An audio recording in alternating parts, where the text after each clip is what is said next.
हर दिन को प्रोडक्टिव कैसे बनाएं? समय और ऊर्जा का सही उपयोग। राहुल एक आम नौकरी पेशा व्यक्ति था। उसकी सबसे बड़ी समस्या थी समय की कमी। हर दिन सुबह उठते ही उसे ऐसा लगता कि दिन खत्म होने वाला है और उसके पास करने को बहुत सारे काम हैं। वह जल्दी जल्दी तैयार होता, ऑफिस भागता, काम में उलझा रहता, फिर घर आकर मोबाइल स्क्रॉल करता और आखिर में सो जाता। लेकिन जब रात को सोने जाता तो हमेशा पछतावा होता कि आज कुछ खास नहीं किया। एक दिन उसने ठान लिया कि अब इस स्थिति को बदलना होगा। उसने अपने दिन को प्रोडक्टिव बनाने के लिए कुछ जरूरी कदम उठाए। आइए देखें कि राहुल ने कैसे अपने समय और ऊर्जा का सही उपयोग करना सीखा और कैसे आप भी इसे अपनी जिंदगी में लागू कर सकते हैं। एक, सुबह की सही शुरुआत। राहुल पहले देर से उठता था और सुबह सुबह ही भाग दौड़ में फंस जाता था। अब उसने तय किया कि वह सुबह 5:30 पर उठेगा और अपने दिन की अच्छी शुरुआत करेगा। उसने मेडिटेशन, हल्की एक्सरसाइज और 10 मिनट का प्लानिंग सेशन अपनी दिनचर्या में शामिल किया। इससे उसका मन शांत और ऊर्जा से भरा रहने लगा। 2. सबसे जरूरी काम। पहले पहले राहुल ऑफिस में दिन भर कई छोटे मोटे कामों में उलझा रहता था और जरूरी काम रह जाते थे। अब उसने आइजनहावर मैट्रिक्स सीखा, जिससे उसने अपने कामों को 4 कैटेगरी में बांटा। 1. जरूरी और तात्कालिक, इसे सबसे पहले किया। 2. जरूरी लेकिन तात्कालिक नहीं, इसे शेड्यूल किया। 3. तात्कालिक लेकिन जरूरी नहीं, इसे डेलीगेट किया, दूसरों से कराया। 4. ना जरूरी ना तात्कालिक, इसे खत्म कर दिया, जैसे बेवजह सोशल मीडिया। अब वह सुबह के समय अपने सबसे जरूरी काम पूरे कर लेता था, जिससे बाकी दिन हल्का महसूस होता। 3 बजे को ब्लॉक्स में बांटना। पहले राहुल बिना सोचे समझे किसी भी समय कुछ भी करने लगता था, लेकिन अब उसने पोमोडोरो टेक्निक अपनाई। 25 मिनट काम और 5 मिनट ब्रेक। इससे उसका फोकस बढ़ गया और वह थका भी नहीं। उसने यह भी तय किया कि वह किसी भी काम को शुरू करने से पहले एक टाइम लिमिट सेट करेगा, ताकि काम में ज्यादा समय बर्बाद न हो। 4. ना कहना सीखा।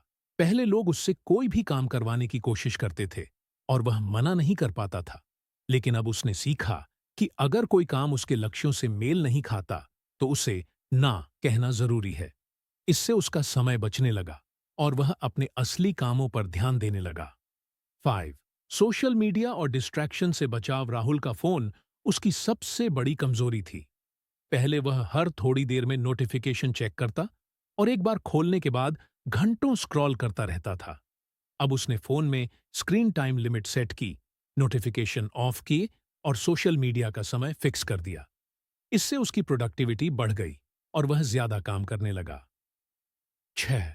लंच के बाद एनर्जी बूस्ट रूटीन। दोपहर का खाना खाने के बाद राहुल को आलस महसूस होता था, जिससे उसकी प्रोडक्टिविटी गिर जाती थी।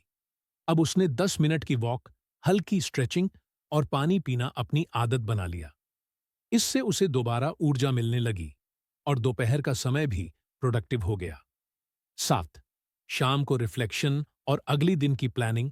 अब राहुल रात को 10 मिनट बैठकर यह सोचता कि आज क्या अच्छा किया, क्या गलतियां हुईं और कल क्या बेहतर कर सकता हूं। इसके बाद वह अगले दिन के टॉप 3 जरूरी काम लिख लेता। इससे उसकी सुबह बिना कंफ्यूजन के शुरू होने लगी और हर दिन बेहतर होता गया। 8. नींद की क्वालिटी सुधारना। पहले राहुल देर रात तक मोबाइल चलाता था और 5 से 6 घंटे ही सोता था, जिससे उसकी प्रोडक्टिविटी प्रभावित होती थी।